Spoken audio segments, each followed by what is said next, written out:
welcome back. I'm Claire Cousins, one of the organisers for Textiles East Fair. I hope you're well and enjoying this, what is it now? It's been a fortnight into this new year. So fingers crossed the year will continue in a happy and safe way. That's all I can say really. So this particular video is a summary really, wrapping up, if you like, all my intense ink project ideas.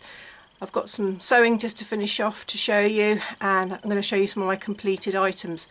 I will also, if I get the opportunity, to share with you how I'm getting on with my English paper pieced hexi quilt project.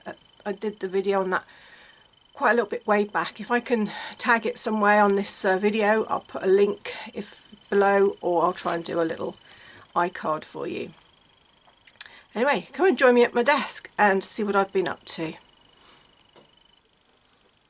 So this is what started me off on this journey to begin with. As I say, from the very beginning I was inspired by the watercolour artists that doodle. They do these watercolour splodges and then they hand draw into them, and they're beautiful. And I thought I wanted to do something similar but with fabric and embroidery. And this is where it started off with. Initially it was batik squares stuck on a background surface and then stitched. So that's where it first started. But then I wasn't really getting the watercolour effect I really wanted. The batiks are beautiful, I've always loved batiks, but I really wanted to explore this watercolour effect.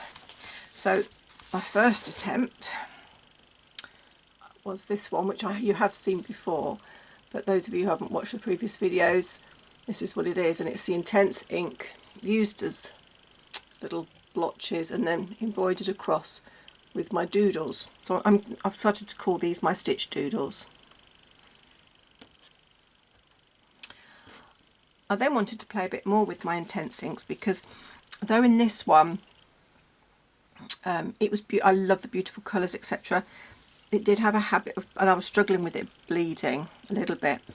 So I then wanted to explore using a gel medium, which was a screen print gel medium. I'm still not convinced by it. I think I might just go back to using just water and having a hairdryer or an iron on hand close by to control the bleed. I've also found that using a calico, or as the Americans call it, a muslin that hasn't been laundered, one that's still got its sort of sizing in it, the pre-treatment they put in it, that seems to help reduce spread. So anyway, moving on then, I then experimented with producing this one, and as you can see it's still in the ring because I haven't finished stitching it, so I'm still stitching details into it, but I'm liking it already. This time I decided to go with green on green, so it's sort of more colour aware, linked, rather than the black. And I like it, it gives a different look, but it's just not as impactful as that first one that I did.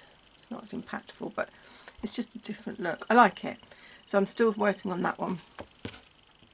Then I actually then did the colour blobs. I think that was Intense 3, was this video. I did the colours here, and this time I thought I would not only randomise my dots, but almost bleed across some of them. I really like this formation here. I like this. And again, I've chosen the colours that's kind of, I actually challenged myself in so much as I actually said to my daughter, I want you to pick the threads out for me this time. I'm not going to choose them, you pick them out. And my daughter picked the threads, so well, that's really beautiful. I'm quite chuffed with that. Then we was looking at creating that, and I created that. So it's almost as if, I don't know, this is more what I would call traditional, and I'm still tempted to explore doing more of these. I'm not sure whether it's going to be a book or anything, or a piece of artwork. That's something yet for me to decide. At the moment I'm just collecting them as samples. I had shown you guys this in the previous video, which were my blobs and sketches to get ideas, and I've now continued with that. So in my sketchbook here I've done some line drawings of things around.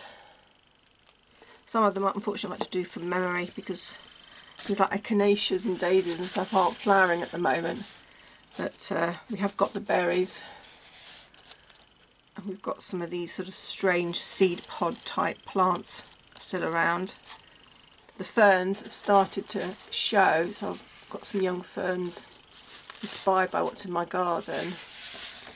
Now these, oh, we went on a lovely walk in a woodland nearby, and these characters were there, and I've taken photographs of them and I've drawn them as well.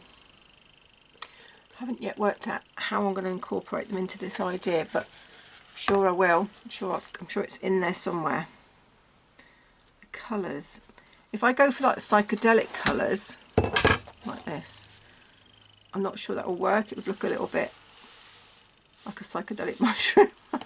Oh, whether I go for more natural tones similar to this, or even similar to that book, that's something I've still got to explore. And then I've got looked at more leaves, so different types of more sort of exotic leaves, not necessarily in the UK. I'm very lucky to have a ginkgo tree in my garden. There's loads of oaks near us, and beech and sycamores. We've got all these trees around us. But say these ones are a bit more exotic. So yes, so I'm still exploring with line at the moment to give me some ideas of where I'm going. So fingers crossed, it might lead me to a larger piece. And if I do get the opportunity to do something, I'm sure to share with you in a future video. At the moment though, this is on hold because Textiles East Fair is running this year, and the organisation for that is at the moment taking priority. So unfortunately my stitching and videos for a while might be on hold. What I will show you is where I'm getting up to with my hexi quilt. So hang on a moment and I'll just take you into another room. Right, for those of you who saw my hexi quilt video, I think I probably only got as far as there. And I started this back in October half term of 2021. We're now in February 2022, and this is how far it has got. This is on the floor of my living room, and hopefully you can see how much it's grown. So as I've said, let me just zoom back in a little bit. If you can see, it's made up of lots of batiks, and I've tried to do, well, it's not planned, it's just the only planning is that I like to have an intensity of colour, but then it gets to the point where I get bored with that colour and then I move into another colour, and so it's just become like a moving wash across the quilt. So actually it's not a pattern, there is no pattern, it's not intended to pattern, but looking at it I can actually definitely see that because I move from one colour to another colour, there does seem to be an even spread at the moment anyway of the colours moving across. I'm still just working on this corner here, and as you can see I've left all the hexes in, they're all still in, and I'm going to take Kate's advice from the last Lonely House. Her advice was to leave the hexes in until the very end. So at the moment this wouldn't quite fit a single. I would class this as a lap quilt currently. The question is, do I keep going on? I've stopped for a moment, but I will continue. Anyway, thanks for joining me, and I hope to see you again soon. Bye for now.